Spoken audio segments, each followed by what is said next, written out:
Okay class 10। तो अभी हमने 3.2 तक खत्म किया। अब इस वीक में सर्कल खत्म हो जाएगा आपका। कंटिन्यूटी में सर्कल के ही लेक्चर्स है। मैं 3.3 का बेसिक्स बता देती हूँ, फिर 3.3 के सम्स वैसे ही पेपर पे करके दूंगी। अब हम लोग ने अब तक पढ़ा था tangent theorem, tangent segment theorem and touching circle theorem. अब हमको पढ़ना है arc of a circle. Generally arc क्या होता है? जो सर्कल को दो पार्ट में डिवाइड करते हैं। तो यहाँ पर जो ए बी है वो arc. It is a second divides a circle into two parts, each part is called arc. अगर मैं कोई भी एक लाइन ड्रॉ करती हूँ सर्कल के बीच में, तो सर्कल दो पार्ट में डिवाइड हो जाता है और हर पार्ट को हम बोलते हैं आर्क। आर्क का नाम कैसे लेते हैं? A X B, A Y B, दो आर्क में आपका सर्कल डिवाइड हुआ। तो arc A X B and arc A Y B are the two arc form due to second L. तो ये आपकी लाइन एल है, उसकी वजह से दो पार्ट में सर्कल डिवाइड हो रहा है और उन दोनों पार्ट को बोलते हैं आर्क। अब ये जो छोटा आर्क दिख रहा है उसको बोलते हैं माइनर आर्क। तो arc A X B is a minor arc and arc A Y B is major arc. और अगर यही लाइन आपके सेंटर से पास होती है तो if the secant passes through a center then segment AB is a diameter। तो ये जो सेगमेंट बनेगा ना, लाइन एल नहीं है, सेगमेंट AB डायमीटर होगा और फिर वो सर्कल को दो पार्ट में डिवाइड करेंगे और दोनों पार्ट जो होंगे वो हाफ हाफ सर्कल यानी सेमी सर्कल होंगे। तो यहाँ पर आर्क क्या हो जाएगा आपका? Semi circle. तो arc A X B and arc A Y B is called semi circle. तो ये हुआ कि आर्क होते क्या? आर्क मतलब सर्कल का पार्ट पार्ट में डिवाइड होना। कोई भी सेकेंड अगर आप ड्रॉ करते हो, मतलब कोई भी लाइन अगर आप सर्कल के वहां पर ड्रॉ करते हो तो सर्कल दो पार्ट में डिवाइड हो जाता है। दो तीन कितने भी पार्ट में डिवाइड हो सकता है, कितने भी आर्क हो सकते हैं। तो अब यहाँ पर जो छोटा आर्क है उसको बोलते हैं माइनर और जो बड़ा आर्क है वो मेजर। और अगर आपका जो लाइन है जो सर्कल को डिवाइड करती है वो सेंटर से पास होती है तो सर्कल दो इक्वल पार्ट में डिवाइड होता है और वो दोनों इक्वल पार्ट बोलते हैं उसको semi circle. Usually 3 points use करते हैं हम लोग किसी भी सर्कल के आर्क को नेमिंग करने के लिए। तो name usually 3 points are used to name an arc. The first and the last point is naming an arc are always its end points. तो जब भी सपोज यहाँ पर ए एक्स बी है तो जो नाम है ना वो 3 पॉइंट्स होता है और पहला और लास्ट वाला जो रहेगा वो एंडिंग पॉइंट।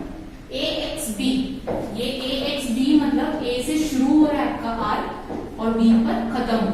तो पहला और लास्ट नाम अल्फाबेट हमेशा स्टार्टिंग और एंडिंग होता है। ए वाई बी, ए से शुरू हो रहा है, बीच में वाई है एंड बी पे खत्म हो रहा है। तो ये हो गया आर्क के बारे में। अब सेंट्रल एंगल क्या होता है? An angle is the plane of a circle which its vertex at the center is called the central angle। मतलब इस पूरे सर्कल में सेंटर से अगर हम लोगों ने दो ऐसे सेगमेंट रे ड्रॉ कर दिए तो हमको जो एंगल मिलेगा उसको बोलते हैं सेंट्रल एंगल।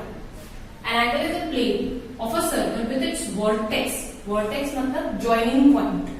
वर्टाइसेस मतलब जो भी अल्फाबेट्स आप देखते हो नाम ट्रायंगल को, वो वर्टेक्स मतलब joining point with its vertex at the centre. मतलब सेंट्रल एंगल बनने के लिए दोनों जो एंगल्स की रे है उनका ज्वाइनिंग पॉइंट सेंटर पे ही होना चाहिए। तो यहाँ पर हमारे पास POQ एक एंगल है जो सेंटर पे बन रहा है। Here angle POQ is a central angle. अब हम लोग ने आर्क और सेंट्रल एंगल दोनों देखे कि क्या होता है। अब यहाँ पर भी ये छोटा सा आर्क बन रहा है। सर्कल आपका दो पार्ट में डिवाइड हो गया, PXQ एंड PYQ। यहाँ पर दो रे जा रही है जो सर्कल को डिवाइड कर रही है क्योंकि इसको हम एक्सटेंड नहीं कर रहे। तो अब ये जो सामने वाला आर्क है PXQ वो इसके मेजरमेंट के इक्वल होगा। मतलब अगर मैं इसको थीटा लेती हूँ तो measurement of angle POQ is equal to measurement of the arc PXQ। जैसे अगर मैंने यहाँ पे सर्कल बनाया, ये सेंटर, यहाँ पर मैंने एक एंगल ड्रॉ किया, सपोज इसका नाम दिया ABO और यहाँ पर मैंने वाई लिखी। तो अगर ये suppose 30 degree angle AOB 30 degree है तो आर्क AYB भी क्या हो जाएगा? 30 डिग्री। तो सेंट्रल एंगल और सेंट्रल एंगल की वजह से बनने वाला आर्क दोनों का मेजरमेंट सेम होता है।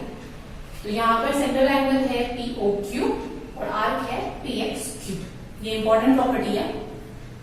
सेंट्रल एंगल मतलब सेंटर की वजह से बना हुआ एंगल, और सेंटर की वजह से एंगल बन रहा है तो उसके सामने वाला आर्क का जो मेजर होगा वो भी सेम होगा। अब यहाँ पर अगर मुझे suppose major of major arc निकालना है, मतलब PXB का तो मुझे मिल जाएगा ये अगर एंगल पता है तो, लेकिन अगर PY बाय PYQ का मेजरमेंट निकालना जो कि है मेजर आर्क, तो उसका क्या हो जाएगा, पूरे सर्कल का मेजरमेंट कितना होता है 360 डिग्री। तो 360 में से अगर मैं ये माइनर आर्क का मेजरमेंट माइनस कर दूं, मेजर आर्क का मिल जाएगा, क्योंकि पूरा सर्कल तो आपका 360 का ही होता है। तो 360 में से यहाँ 360 में से अगर ये 30 है तो बचा हुआ कितना होगा 330। तो अगर आपको एक सेंटर एंगल पता है, सेंट्रल एंगल, तो आप माइनर आर्क का मेजरमेंट भी निकाल सकते हो और मेजर आर्क का मेजरमेंट भी निकाल सकते हो। बस ये चीजें याद रखना, सेंट्रल एंगल का मेजरमेंट और उससे बनने वाले आर्क का मेजरमेंट सेम होता है। And measurement of a major arc is, जो पूरा है सर्कल का measurement 360 degree minus major of corresponding minor arc. ये सब चीजें लिख के लेनी है, एमसीक्यू के लिए बहुत इंपॉर्टेंट है। अब फिफ्थ है मेजर ऑफ सर्कल 360 डिग्री होता है, major of semi circle half 180 degree होता है। Two arcs are congruent if their measures and radius are equal. अब सर्कल में सपोज यहाँ पे मैंने एक सर्कल ड्रॉ किया, ये दोनों रेडियस होता है, यहाँ पर एक आर्क बना और यहाँ का मेजरमेंट और यहाँ का मेजरमेंट सपोज 30 डिग्री है और यहाँ का भी 30 डिग्री है, तो ये दोनों सेंट्रल एंगल सेम है, रेडियस तो ऑब्वियसली सेम होती है। तो इस आर्क का मेजरमेंट एंड इस आर्क का मेजरमेंट भी सेम होगा। सपोज उसका नाम दिया ABX, और तो AXB का मेजरमेंट और BYC का मेजरमेंट सेम होगा। अगर सेंट्रल एंगल का मेजरमेंट सेम होता है, दो आर्क है, दो आर्कों को कंपेयर करें, two arc are congruent if their measures and radius of are equal. तो अगर दो सर्कल है, अलग अलग भी हो सकते हैं, सेम भी हो सकते हैं, अगर अलग अलग है तो उनका रेडियस सेम होना चाहिए, सेंट्रल एंगल सेम होना चाहिए। सेम है तो रेडियस तो वैसे भी सेम ही होगा, सेंट्रल एंगल सेम होना चाहिए। तो इनको हम बोल सकते हैं कॉन्ग्रुएंट आर्क के। अब आर्क का मेजरमेंट फाइंड करने के लिए हमारे पास प्लस माइनस की भी कुछ चीज है। जैसे यहाँ पर है आर्क PRT, मतलब यहाँ से शुरू हो रहा है, मिडिल में आ रहा है R और एंड का होता है T। PRT का मुझे मेजरमेंट चाहिए, तो PQR RST, PQR मतलब यहां तक के आर्क का मेजरमेंट, फिर यहां से शुरू करके यहां तक के आर्क का मेजरमेंट। ये दो छोटे आर्क के मेजरमेंट को ऐड करोगे तो बड़ा मेजरमेंट मिलेगा PRT। इसको बोलते हैं आर्क को ऐड करना। अगर मुझे बड़े आर्क का मेजरमेंट चाहिए तो मुझे PQR को ऐड करना पड़ेगा एंड देन RST को ऐड करना पड़ेगा मेजरमेंट के लिए। अगर मुझे PRS का मेजरमेंट चाहिए, PRS यहां तक का, तो PQR और QRS नहीं हो सकता, क्योंकि इसके बीच में ना ये QR दो बार आ जाता है। PQR और इसके बाद तो सिर्फ इतना ही बचता है, तो सिर्फ RS चाहिए, QRS नहीं लिखोगे, क्योंकि QRS लिखोगे तो यहां से यहां तक हो जाएगा एंड PQR लिखा तो यहां से यहां तक, तो ये बीच का जो पार्ट है वो कॉमन आ जाएगा, तो वो कॉमन नहीं होना चाहिए, तो ये रॉन्ग हो जाएगा। मैं सर्कल वापस ड्रॉ करके दे देती हूँ आपको, थोड़ा इधर उधर कर दिया सर्कल। ये जो है ना सर्कल वर्कल सब साथ में ड्रॉ करना कि हम लोग ने कहाँ पे क्या क्या फाइंड किए। ये P, ये Q, ये S, R, S, T। First चीज क्या देखी हमने, अगर PRT यहां तक का मेजरमेंट चाहिए मुझे, तो PQR RST ऐड कर दो।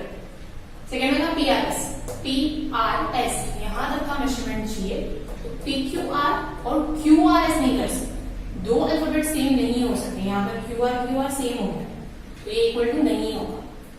अब इसके बाद एक दो थियरम और है जो करना है, उसके बाद हम लोग 3.3 स्टार्ट कर सकते हैं। 3.3 इजी है, छोटे छोटे तीन सम, छोटे छोटे तो नहीं बट तीन सम्स की है उसमें। तो ये चीजें ठीक से लिख लेना। आर्क पढ़ा हमने, सेंट्रल एंगल पढ़ा, और ये देखा कि सेंट्रल एंगल से अगर सर्कल आर्क फॉर्म करेंगे तो उसका मेजरमेंट और सेंट्रल एंगल का मेजरमेंट सेम होगा। पूरे सर्कल का मेजरमेंट 360 डिग्री होता है, हाफ सर्कल का मेजरमेंट 180 डिग्री होता है। और अगर आपको मेजर आर्क या माइनर आर्क पता है तो आप उसका करस्पॉन्डिंग आर्क फाइंड कर सकते हो। तो इसके बाद थ्योरम लिख लेते हैं। 2 मिनट साइड में हूं, आप लोगों को अगर स्क्रीनशॉट वगैरह लेना है तो, और जिसने नहीं लिखा है लिख लेना, क्योंकि ऑनलाइन लेक्चर्स में ये सारी चीजें पूछने वाली हूं मैं। तो आपको प्रैक्टिस सेट 3.3 के लिए है ना मोस्टली एक ही थियरम दिया हुआ है, उसके अलावा सिर्फ वो सेंट्रल एंगल और आर्क वो इम्पोर्टेंट है। अब यहाँ पर थियरम क्या है, the chord corresponding to congruent arc of the circle are congruent. इतना बड़ा स्टेटमेंट ही लिखना है, इस थियरम को शॉर्ट में बोलते हैं arcs corresponding to congruent chords. Chords मतलब वही जो सर्कल को इंटरनली दो पॉइंट पे टच करते हैं। कॉर्ड्स हम लोगों ने देखा था फर्स्ट लेक्चर में। तो यहाँ पर मेरे पास 2 कॉर्ड है, CD और AB। AB तो डायमीटर है और डायमीटर सबसे बड़ा कॉर्ड होता है। अगर आर्क APB, आर्क मतलब ये जो सर्कल है उसका छोटा सा पार्ट, जो सर्कल को 2 पार्ट में डिवाइड करें ना, APB, और आर्क CQD, अगर ये दोनों आर्क सेम है तो उनके जो करस्पॉन्डिंग कॉर्ड्स होंगे जिसकी वजह से ये आर्क बन रहा है, CD और AB, ये दोनों भी सेम होंगे। तो if arc APB is similar to arc CQD, then the chord AB is similar to chord CD। Arc अगर सेम है तो उनके करस्पॉन्डिंग कॉर्ड्स भी सेम होंगे। उसी का कन्वर्स है second theorem, corresponding arc of a congruent chord of a circle are congruent. अगर आर्क, यहाँ पर आर्क सेम दिया था तो हमने कॉर्ड लिखा, यहाँ पर कॉर्ड सेम दिया है तो हम आर्क लिखेंगे। मतलब आर्क अगर सेम है तो कॉर्ड सेम होंगे, कॉर्ड सेम है तो आर्क सेम होंगे। अब जो MCQ के लिए पूछ सकते हैं, मेजर ऑफ माइनर आर्क, जो उन्होंने सेंट्रल एंगल बनाया था ना जिससे एक माइनर आर्क बनता है, तो major of minor arc is equal to major of corresponding central angle. तो अगर आप एक सर्कल पे एक माइनर आर्क बनाते हैं, ये एक आर्क बनाया तो major of minor arc is equal to major of central, ये तुम लोगों ने किया होगा। ये भी चीज की हुई है बट इसको लिखते क्या है वो देखो। अगर मुझे मेजरमेंट ऑफ आर्क ABC चाहिए तो हम क्या करेंगे, AXB BYC ऐड कर देंगे। यहां से यहां तक का मेजरमेंट चाहिए तो AXB BYC, इसको लिखते हैं आर्क एडिशन पोस्चर, क्योंकि ये अभी हमको 3.3 के फर्स्ट सम में ही आने वाला है, फर्स्ट तो नहीं लास्ट सम में आने वाला है। तो वहां पर पूरा नहीं लिखना है, जैसे हम लोग लिखते हैं ना एंगल एडिशन प्रॉपर्टी, वैसे ही आर्क का होता है आर्क एडिशन पोस्चर। तो ये चीजें लिख लो। इसके बाद हम लोग 3.3 भी आज ही के दिन कर रहे हैं, तो अभी मैं आपको पेपर में बता रही हूँ, क्योंकि बोर्ड पे है ना आप लोग को थोड़ा दूर दिखाई देता है और सर्कल वगैरह ड्रॉ करने में भी प्रॉब्लम होती है मेजरमेंट के लिए, तो इसलिए पेपर पे बता रही हूँ मैं इसके 3.3 के साथ। Okay, class 10। तो अभी हमने 3.3 के बेसिक्स देखे, अभी 3.3 में सिर्फ 3 सम्स और बहुत इजी है, वो वाला कर लेते हैं। फिर लास्ट बचेगा प्रैक्टिस सेट 3.4 जो सबसे लेंथी है और थोड़ा सा टफ भी है। अब 3.3 के फर्स्ट सम में आपको बोला है in figure point GDEF are को cyclical points of a circle with the centre C। कौन साइक्लिकल मतलब जैसे राउंड में जा रहा है, GDEF। इसके बाद आपको ECF यानी ये वाले एंगल का मेजरमेंट दिया हुआ है 70 डिग्री, और मेजर ऑफ आर्क DGF ये वाले पूरे आर्क का मेजरमेंट कितना दिया हुआ है 200 डिग्री। और हमने अभी देखा था कि आर्क का मेजरमेंट और उसके सामने वाले सेंट्रल एंगल का मेजरमेंट सेम होता है, तो ये वाला कितना हो जाएगा 200 डिग्री। लिख नहीं रहे, प्रूफ कर भी लिखेंगे बाद में। फाइंड क्या करना है, major of arc DE find करना है, and major of arc DEF easy है। ये वाला आपको 200 दिया है, ये 70 दिया है, बचा हुआ तीसरा निकाल ही सकते हो, क्योंकि सर्कल का अभी मैंने बताया था मेजरमेंट होता है 360, तो 360 में से 70 200 माइनस कर दो, ये मिल जाएगा। ये मिला तो इसके सामने वाला आर्क तो मिल ही जाएगा, तो DE तो हो जाएगा। फिर DEF पूछा है, ये प्लस ये। तब हम इसका लिखना शुरू करते हैं। Solution, major of arc given, हमको गिवन में है ECF equals to 70 degree and major of arc DGF equals to 200 degree. हमको फाइंड करना है major of arc DE and DEF, ये और ये पूरा। तो अब एक चीज हमको पता है कि मेजर ऑफ आर्क EF कौन है, ये 70 के सामने वाला, is equals to major of angle ECF। Reason, definition of major of minor arc या फिर सेंट्रल एंगल वाला। हम लोग ने एक लास्ट अभी लिखा था ना, measure of minor arc is equals to the measure of corresponding central angle. तो यहां पे रीजन लिखेंगे definition of major of minor arc, या central angle is measure of central angle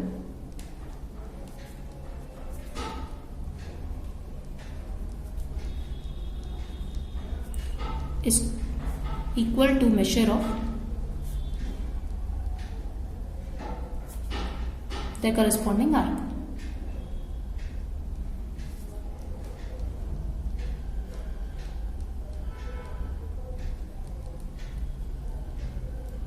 ये भी लिख सकते हो या by definition of minor arc भी लिख सकते हो। By definition of minor arc में लिखा था कि measure of minor arc is equal to the measure of corresponding central angle. तो major of central angle is equal to major of that corresponding arc. तो यहां पर हमारे पास मेजर ऑफ आर्क EF क्या हो गया, ये आर्क क्या, इक्वल्स टू 70 डिग्री। अब हमारे पास 3 आर्क है, ये और एक जो हमको फाइंड करना है। तब यहां पर major of arc EF plus major of arc DGF plus major of arc DE equals to 360 degree. Reason, पूरा सर्कल बन गया ना तीनों आर्क को मिलाकर, तो रीजन लिखोगे measure of circle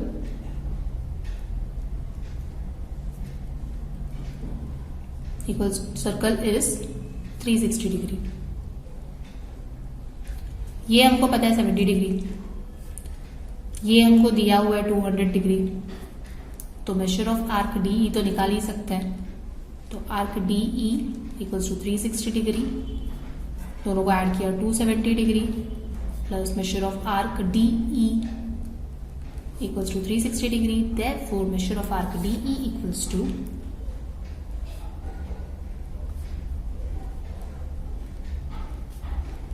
360 minus 270 equals to 90 degree.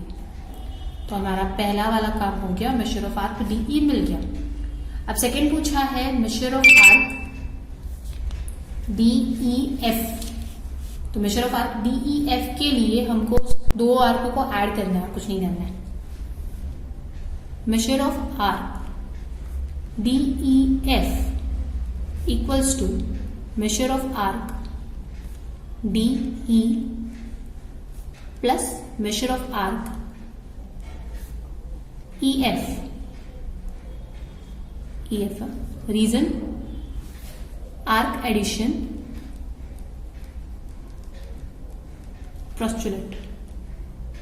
Postulate या आर्क एडिशन प्रॉपर्टी लिखोगे तो भी चलेगा। अब मेजर करो आप, major of arc DEF find करना है। मेजर ऑफ आर्क DE अभी हमने निकाला 90 degree. Major of arc EF हमारे पास था 70 डिग्री, तो ये दोनों को ऐड किया तो हो जाएगा 160 डिग्री। तो हमारे पास मेजर ऑफ आर्क DEF भी आ गया। अब लिखते हैं फाइनल आंसर जो पूछा है। Major of arc DE equals to 90 degree, major of arc DEF equals to 60 degree. हमने क्या किया, हमारे पास 70 डिग्री दिया हुआ था और ये दिया था 200 डिग्री, मतलब आर्क दिया था। तो हमने EF arc equals to 70 degree है, क्योंकि जो सेंट्रल एंगल होता है उसके सामने वाला आर्क भी सेम ही होता है। ये पूरा आर्क दिया था 200, थर्ड वाला आर्क फाइंड किया, 360 होता है पूरे सर्कल का आर्क, और ये सब तीनों आर्क मिलाकर सर्कल ही बना रहे हैं। उसके बाद सेकंड वाला पूछा था DEF ऐड करके, DE प्लस EF, तो DE हमने निकाला ही था वैसे भी आर्क का मेजरमेंट, और इसका भी ऐड किया तो हमको मिला 60 डिग्री, सॉरी 160 डिग्री, तो यहाँ पर हो जाएगा आपका 160 डिग्री। तो ये हो गया क्वेश्चन नंबर 1। अब चलते हैं क्वेश्चन नंबर 2 पर। क्वेश्चन नंबर 2 में आपको वापस एक सर्कल दिया हुआ है एंड एक ट्रायंगल दिया हुआ है QRS, जो कि इक्विलेटरल ट्रायंगल है। इक्विलेटरल ट्रायंगल मतलब जो तीनों साइड है वो सेम होगी। अब इसमें आपको प्रूफ क्या करना है कि आर्क RS, आर्क QS और आर्क QR तीनों सेम है। अभी थोड़ी देर पहले हमने देखा था कि अगर कॉर्ड सेम है तो उनके करस्पॉन्डिंग आर्क भी सेम होता है, तो भाई 2 लाइन लिखकर लिख देना ये वाला। तो फिर पूछा है मेजर ऑफ आर्क QRS, तीनों सेम है तो हम एक आर्क का मेजरमेंट निकाल सकते हैं, फिर इन दोनों आर्क को ऐड कर दो तो QRS मिल जाएगा। तो गिवन, यहां से सॉल्यूशन स्टार्ट करते हैं। Given triangle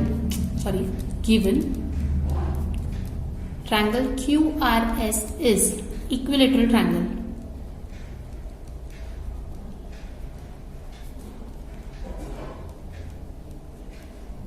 That is, segment QR is similar to segment RS is similar to segment QS, sides of equilateral triangle.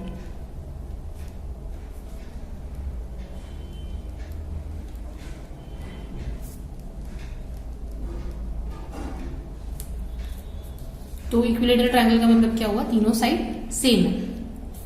अभी arc of the same circle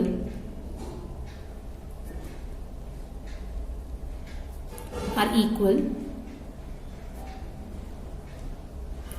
if related chords are equal.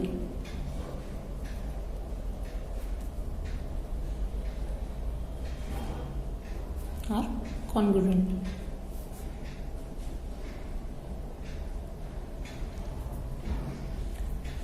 तो जो cord से arc बन रहा है, अगर cord same है तो आर्क भी सेम ही होंगे। तो इसको हम नंबर देते हैं 1, इसको नंबर देते हैं 2।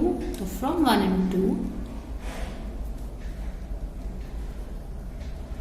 सेगमेंट QR का आर्क कौन सा है, आर्क QR, क्योंकि यहाँ पे थर्ड वाला नाम दिया ही नहीं है।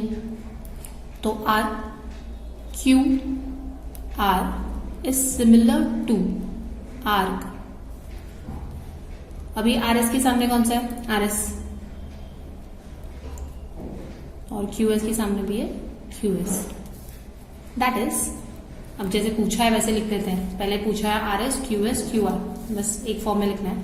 That is RS is similar to arc QS is similar to arc QR, hence proved।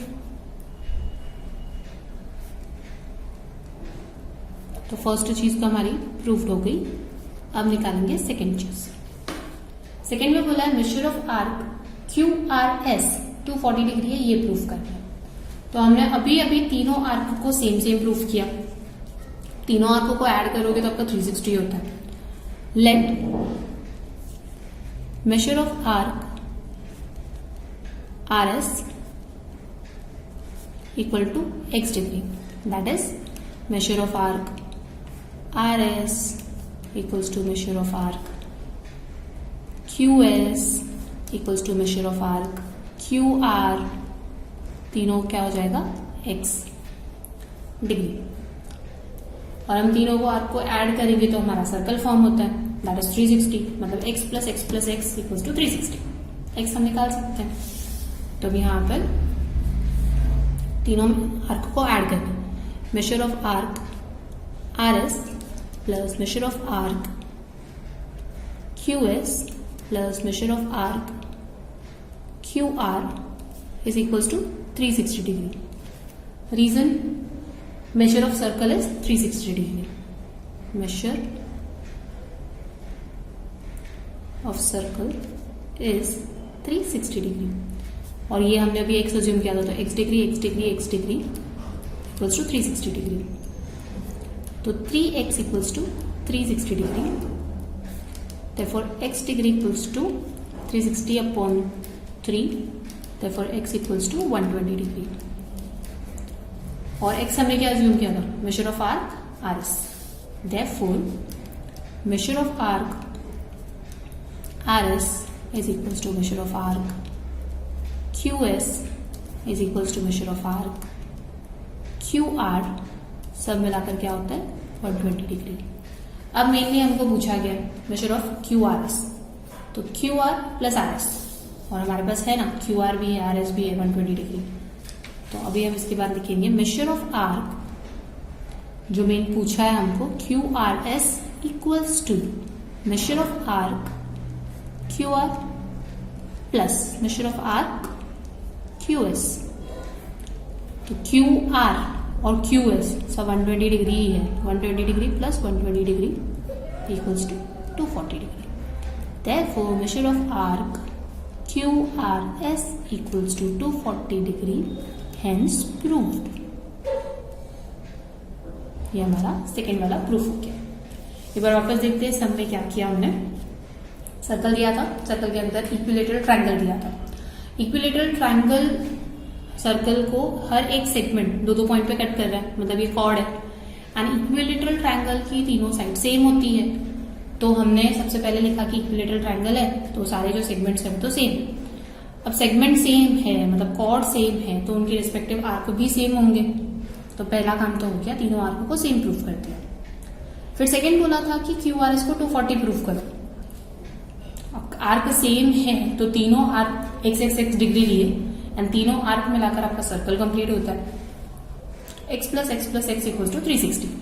तो हमारे पास x का वैल्यू मिला 120, यानी एक आर्क का मेजरमेंट मिला 120। और QRS बनता है दो आर्क को ऐड करके, तो 120 प्लस 120 240। तो यहां तक हो गया क्वेश्चन नंबर 2। अब चलते हैं क्वेश्चन नंबर 3। अब क्वेश्चन नंबर 3 में आपको फिर से प्रूफ ही करना है कि आर्क AC और आर्क BD दोनों सेम है। और आपको गिवन में दिया है कि कॉर्ड AB और कॉर्ड CD सेम है। तो वापस भाई अगर कॉर्ड AB और कॉर्ड CB सेम है, CD सेम है, तो उनके करस्पॉन्डिंग आर्क कॉन्करेंट होंगे। यानी कि आपका AB से कौन सा बनता है ACB, और DC से क्या बनता है DBC। ये बीच का कॉमन है वो हटा दो, बचे हुए भी दोनों सेम होंगे। तो यहाँ पर हमारे पास गिवन में है cord AB is similar to chord CD, और हमको प्रूफ करना है कि आर्क AC और आर्क BD दोनों same. That is therefore arc AB से क्या बन रहा है, AB कॉर्ड है तो यहां तक का ACB is similar to arc, यहां पे ब्रैकेट नहीं आएगा, CBD।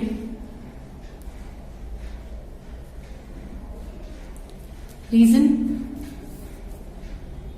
Corresponding arc corresponding to congruent cord.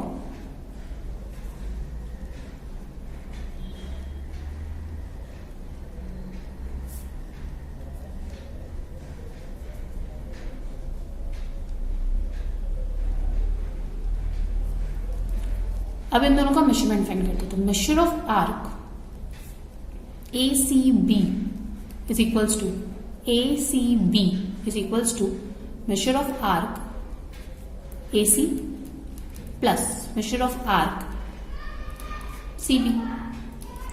इसको नंबरिंग देना है 1, इसको 2, and major of arc CBD is equals to measure of arc CBD CB plus measure of arc BD। इसको दिया नंबरिंग 3। तो 1, 2 एंड 3 से हमको पता चला कि अगर ACB CBD दोनों सेम है तो उनके रिस्पेक्टिव मेजर्स भी तो सेम ही होंगे। तो from 1, 2 and 3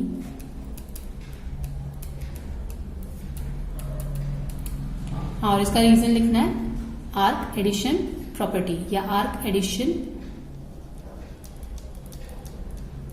postulate. Arc addition postulate तो 1 2 3 से क्या पता चला, measure of arc A C plus major of arc C B, मतलब ए सी बी की जगह क्या लिखा, ये वाला, is equals to major of arc C B plus major of arc B D. C B common है, उस side लेके जाओगे वैसे ही नेगेटिव हो जाएगा, तो ये दोनों कट जाएगा। That is measure of arc A C is equals to major of arc B D. ये कटा, छोटा सा पेंसिल से कट कर देना। तो हमको प्रूफ क्या करना था कि आपका arc A C is equals to arc B D, तो मेजर्स सेम है, therefore arc A C and arc BD are equal, hence proved.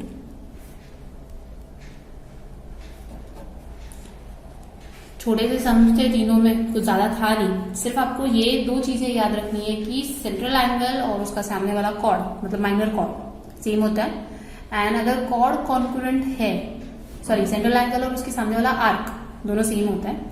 और दूसरी चीज याद रखनी है कि अगर कॉर्ड कॉन्करेंट है तो उन कॉर्ड से बनने वाले आर्क भी सेम होंगे। कॉर्ड मतलब ये ए बी, तो ए बी से ए सी बी बनता है एंड सी डी से सी बी डी बनता है। आप लोगों को बोला था ना आर्क मतलब तो एंडिंग पॉइंट होता है, ऑर्बिटल का कोई भी पॉइंट लेना है तो सी और डी एंडिंग पॉइंट रहेंगे और बी बीच में आ गया। तो यहाँ तक हमने 3.3 कंप्लीट किया। अब नेक्स्ट लेक्चर 3.4 को है ना 2 लेक्चर लगेंगे, तो एक बेसिक्स प्लस कुछ आधे सम्स और सेकेंड में फुल सम्स। तो अभी 2 लेक्चर और है, उसके बाद सर्कल खत्म, उसके बाद सिर्फ मैथ्स का रिवीजन होगा। हम हिंदी ग्रामर चालू करेंगे जिसके 2-3 शायद ग्रामर और बचा हुआ है, तो वो कंप्लीट करेंगे पहले।